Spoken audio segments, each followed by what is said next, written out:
तो आज हम आपको बताएंगे कि ममीज़ कैसे बनाई जाती थी जिससे हजारों सालों तक वो ऐसे ही ताबूत में पड़ी रहती थी।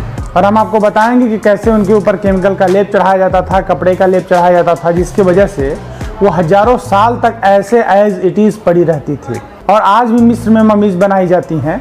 तो मिस्र में हजारों सालों से ये परंपरा चली आ रही है। एक्चुअली मम्मी जो है वो मम्मी शब्द अरबी से लिया गया है। मिस्र के लोग मम्मीज इसलिए बनाया करते थे कि उन्हें लगता था कि जो व्यक्ति मर गया है अगर उसे हम ताबूत में रख देंगे तो उससे हमारी मुलाकात अगले जन्म में होगी। तो इसी सोच की वजह से वो मम्मीज बनाया करते थे और मम्मीज हजारों सालों तक चलती थी। आज भी कहीं कहीं मम्मीज का खुलासा होता है और मम्मी एक रहस्यमयी घटना भी है।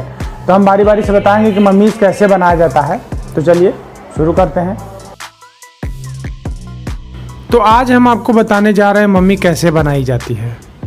सबसे पहले इनके अंदर के सारे बॉडी ऑर्गन जैसे स्टमक, इंटेस्टाइन या जो भी बॉडी ऑर्गन है उनको बाहर निकाल दिया जाता है। केवल शरीर में हृदय को छोड़ा जाता है, पर कभी कभी फेफड़े को भी छोड़ दिया जाता है। इसके बाद पूरे शरीर को 40 दिनों के लिए नमक से ढक दिया जाता है। इससे शरीर के सारे मॉइस्चर खत्म हो जाते हैं और शरीर सिकुड़ जाता है। इसके बाद परफ्यूम वाले तेल से पूरे शरीर पर तेल का लेप लगाया जाता है। इसके बाद पूरे शरीर में रेजिन की मोटी लेप लगाई जाती है और जैसे रेजिन की मोटी लेप लगाई जाती है तुरंत इसके ऊपर लेनिन का कपड़ा चढ़ा दिया जाता है या उसको कवर कर दिया जाता है।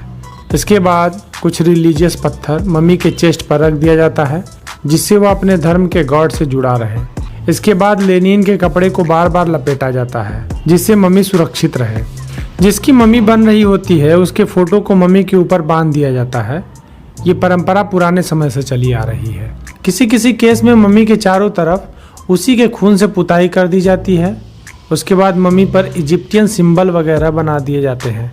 फिर पैरों पर मम्मी का नाम लिख दिया जाता है और नाम लिखने के बाद मम्मी कंप्लीट हो जाती है।